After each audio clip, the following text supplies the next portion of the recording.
అందరికీ నమస్కారం. మన కథల ప్రపంచం యూట్యూబ్ ఛానల్ ప్రేక్షకులకు మరియు సబ్స్క్రైబర్లందరికీ శ్రీరామనవమి శుభాకాంక్షలు. చైత్రమాసంలో వచ్చే ఈ వసంత నవరాత్రులు మనందరి జీవితాల్లో కొత్త వెలుగులు నింపాలని కోరుకుంటున్నాను. రాముడు అంటే కేవలం ఒక దేవుడు మాత్రమే కాదు, ఒక ఆదర్శవంతమైన జీవన మార్గం. మనిషి ఎలా జీవించాలి, కష్టాల్లో ఉన్నప్పుడు ఎలా నిలబడాలి, బంధాలను ఎలా గౌరవించాలి అని నేర్పిన మహానుభావుడు మన రామయ్య.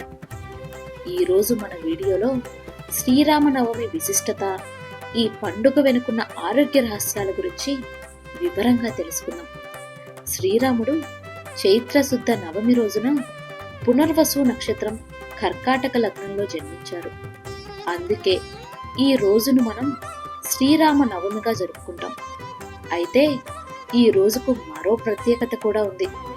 త్రేతాయుగంలో ఇదే రోజున సీతారాముల కళ్యాణం అత్యంత వైభవంగా జరిగింది. అందుకే భద్రాద్రి వంటి పుణ్యక్షేత్రాల్లో సీతారామ కళ్యాణాన్ని కన్నుల పండుగగా చేస్తారు. మన కథల ప్రపంచం ఛానల్ పేరుకు తగ్గట్టుగానే రామాయణం అనేది ఒక అద్భుతమైన కథల సమాహారం. రాముడిలో ఉన్న గొప్ప గుణం మర్యాద, అంటే హద్దులు మీరని ప్రవర్తన. తండ్రి మాట కోసం రాజ్యాన్ని వదిలేయడం, శత్రువైన రావణుని తమ్ముడు విభీషణుడు శరణు కోరితే అభయం ఇవ్వడం, ఇవన్నీ రాముడి గొప్పతనాన్ని చాటుతాయి. రాముడు ఎప్పుడూ తన శక్తిని ప్రదర్శించి ఎవ్వరినీ భయపెట్టలేదు. అందుకే ఆయన దేవుడయ్యారు. మనం కూడా మన జీవితంలో ఎదుటివారికి గౌరవం ఇవ్వడం, ఇచ్చిన మాట మీద నిలబడడం వంటివి రాముడిని చూసి నేర్చుకోవాలి. ఈ రోజు మనం పూజా విధానాల కంటే ఆ రామయ్య జీవితం నుండి, ముఖ్యంగా సీతారాముల అనుబంధం నుండి నేర్చుకోవాల్సిన గొప్ప విషయాల గురించి మాట్లాడుకున్నాం.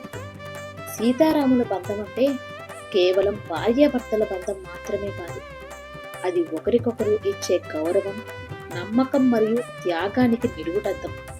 కష్టాల్లో ఉన్నా సుఖాల్లో ఉన్నా రాముడి అడుగుజాడల్లోనే నడిచిన సీతమ్మ, ఆ తల్లిని ప్రాణం కంటే మిన్నగా ప్రేమించిన రామయ్య, వీరిద్దరూ ఆదర్శ దంపతులు.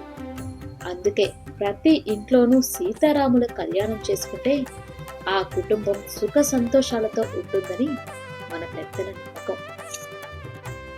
రాముడు అడవులకు వెళ్లాల్సి వచ్చినప్పుడు సీతమ్మను అయోధ్యలోనే ఉండమని కోరితే, సీతమ్మ మాత్రం రాముడు ఎక్కడుంటే నాకు అదే అయోధ్య అని చెప్పింది. రాజభోగాలు వదిలి కష్టాలతో కూడిన అడవి బాట పట్టింది. నేటి కాలంలో మనం చిన్న చిన్న ఆర్థిక ఇబ్బందులకే బంధాలను తెంచేసుకుంటున్నాం. కానీ సీతారాములు కష్టాల్లో ఉన్నప్పుడు ఒకరికొకరు వెన్నుదన్నులుగా నిలిచారు. రాముడు కూడా ఏకపత్ని వ్రతుడుగా సీతమ్మ పట్ల తనకున్న అనంతమైన ప్రేమను చాటాడు. అందుకే లోకంలో ఎన్ని జంటలున్నా ఇప్పటికీ మనం సీతారాముల వంటి జోడీ అనే దీవిస్తాం. మన కథల ప్రపంచంలో ఇలాంటి గొప్ప అనుబంధాల గురించి చెప్పుకోవడం మన అదృష్టం.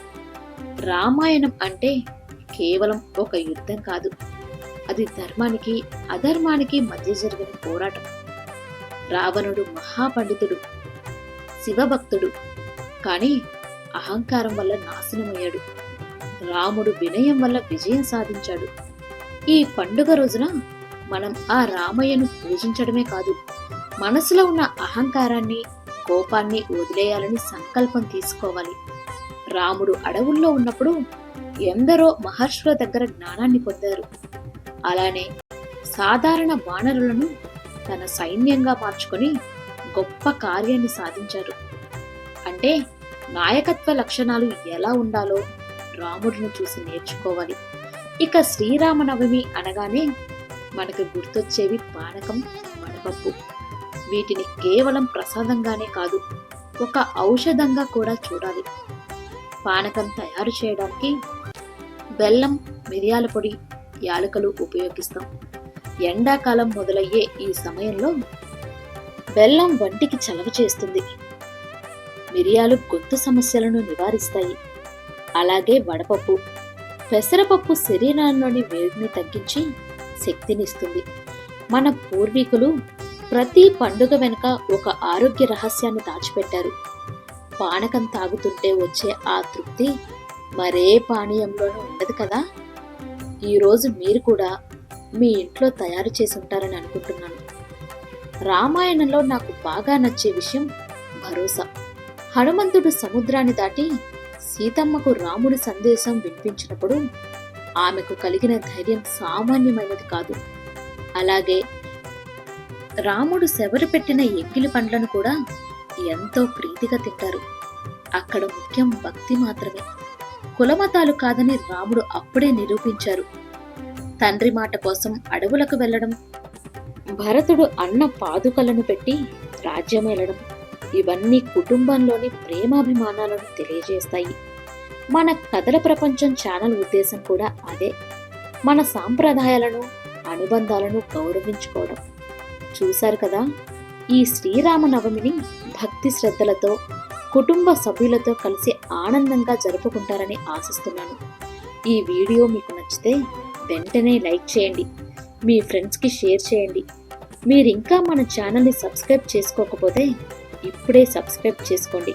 మీ అందరి జీవితాల్లో ఆ సీతారాముల ఆశీస్సులు ఎల్లప్పుడూ ఉండాలని మనస్ఫూర్తిగా కోరుకుంటున్నాను. జై శ్రీరామ్.